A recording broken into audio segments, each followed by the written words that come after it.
તો ગંભીરા બ્રિજ દુર્ઘટના બાદ તંત્ર સફાળું જાગ્યું। ઠેર ઠેર તમામ બ્રિજનો સર્વે કરાઈ રહ્યો છે।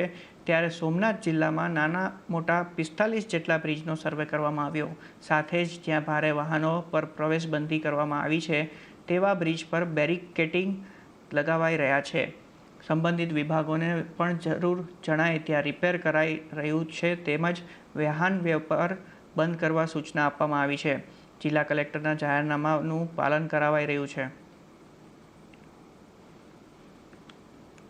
ભારે વાહનો પ્રવેશ ના કરી શકે એટલા માટે ત્યાં બેરિયર લગાવવાનું કામ પણ અત્યારે પ્રગતિમાં છે, જેથી કરીને એ જાહેરનામાનો ભંગ ના થાય અને જાણતા અજાણતા કોઈ દુર્ઘટના ના થાય। એટલે એ તમામ પુલોના બંને છેડે ઉપર આપણે ભારે વાહનો પ્રવેશી ના શકે તે માટે એના બેરિયર્સ લગાવવામાં આવી રહ્યા છે। તો ગંભીરા બ્રિજ તૂટતા 20 લોકોના મોત થયા, પણ તેની સાથે સાથે એક નવી સમસ્યા પણ સામે આવી છે। આ બ્રિજ આંકલવ તાલુકાને વડોદરા ગ્રામ્યને જોડતો બ્રિજ છે, જેથી આંકલવથી પાદરા જતા અનેક લોકો માટે રસ્તો બંધ થયો છે।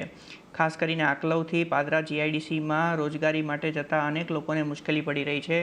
હાલ આ લોકોને ઉમેટા અને આસોદરાથી ફરીને પાદરા સ્થિત તેમની ફેક્ટરીમાં જવું ખર્ચાળ બની રહ્યું છે। સાથે આવવા જવાનો સમય પણ વધી ગયો છે, જેથી પાદરા જીઆઈડીસીમાં કામ કરતા આંકલવ તાલુકાના યુવાનોની હાલત દયનીય બની છે। તો આંકલવના ખેડૂતો જે પાદરા શાકભાજી વેચવા જતા હતા તેમને પણ ફરીને જવું પડી રહ્યું છે, જેના કારણે તેમની પણ મુશ્કેલીઓ વધી છે।